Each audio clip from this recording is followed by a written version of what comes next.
Hello!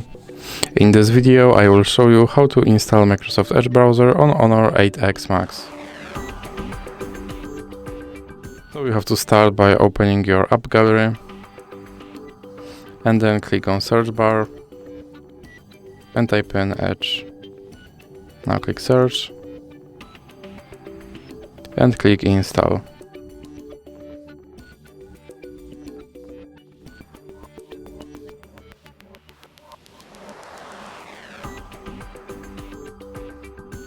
Now you can click open